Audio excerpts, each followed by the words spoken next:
కర్ణాటక మరోసారి ఢిల్లీకి మారింది. పవర్ షేరింగ్ పై బ్రేక్ఫాస్ట్ చర్చలు ఇంకా కొలికి రాలేదు. డీకేతో ఎలాంటి అభిప్రాయ భేదాలు లేవని, తామిద్దరం అన్నదమ్ములమని చెప్పారు సీఎం సిద్ధరామయ్య. తమ మధ్యే కాదు, ఎమ్మెల్యేల మధ్య కూడా అభిప్రాయ భేదాలు లేవని వివరించారు. అధిష్టానం ఎలా చెప్తే అలా నడుచుకుంటామని అన్నారు.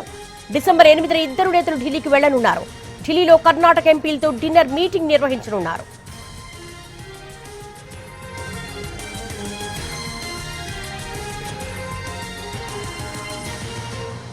కర్ణాటక మరోసారి ఢిల్లీకి మారింది. పవర్ షేరింగ్ పై బ్రేక్ఫాస్ట్ చర్చలు ఇంకా కొలికి రాలేదు.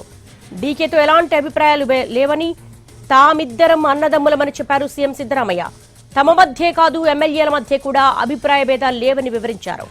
అధిష్టానం ఎలా చెప్తే అలా నడుచుకుంటామని అన్నారు.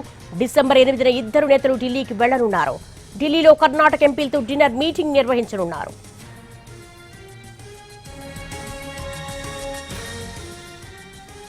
కర్ణాటక మరోసారి ఢిల్లీకి మారింది. పవర్ షేరింగ్ పై బ్రేక్ఫాస్ట్ చర్చలు ఇంకా కొలిక్కి రాలేదు.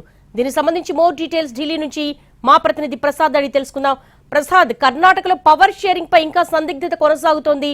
ఏంటి ఈ చర్చలు కొలిక్కి వస్తాయా లేదా?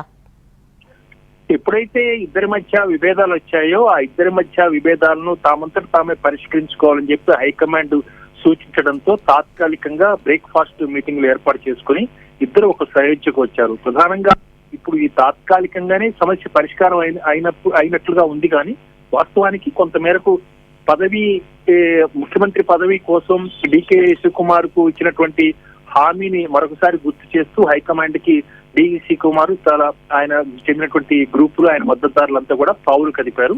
అయితే ఆ తర్వాత నెమ్మదిగా సమయాన్ని చూసి హైకమాండ్ అధిష్టానం కొంత మేరకు నిర్ణయాలు తీసుకొని ఆ మేరకు ఇద్దరిని కూడా సయోధ్య కుదిర్చేందుకు అవకాశం ఉంది. అందులో భాగంగానే ఇద్దరిని కూడా ఢిల్లీకి రావాలని పార్లమెంట్ సమావేశాలు జరుగుతున్నాయి. రాష్ట్రానికి ఉన్నటువంటి అవసరాలు వీటన్నిటి కూడా ఎంపీలకి తెలియచేయాలి అన్న ఒక మీటింగ్ పెట్టుకోవాలన్న కేవలం అదొక కారణంగానే చూపిస్తున్నారు. కానీ అంతర్గతంగా మాత్రం ఇద్దరి మధ్య ఉన్నటువంటి విభేదాలను పూర్తి స్థాయిలో పూర్తిగా పరిష్కరించుకొని ఇంకొక 2 ఏళ్లలో ఎన్నికలు కూడా ఉన్న సందర్భంలో కర్ణాటక, అదేవిధంగా కేవలం 3 రాష్ట్రాల్లో మాత్రమే కాంగ్రెస్ పార్టీ అధికారంలో ఉంది. తెలంగాణ, కర్ణాటక, హిమాచల్ ప్రదేశ్.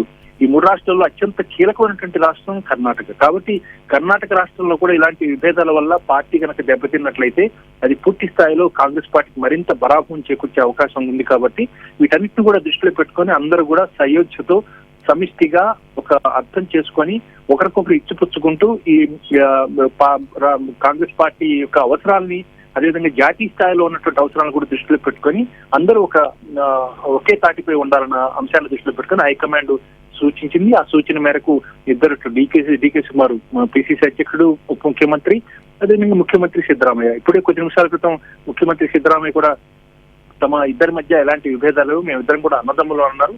ఎవరి బలాలు వాళ్ళకున్నాయి. కాంగ్రెస్ పార్టీ అంటే కర్ణాటకలో ఉన్నటువంటి అనేక ప్రాంతాల్లో కాంగ్రెస్ పార్టీకి ప్రాబల్యం ఉంది.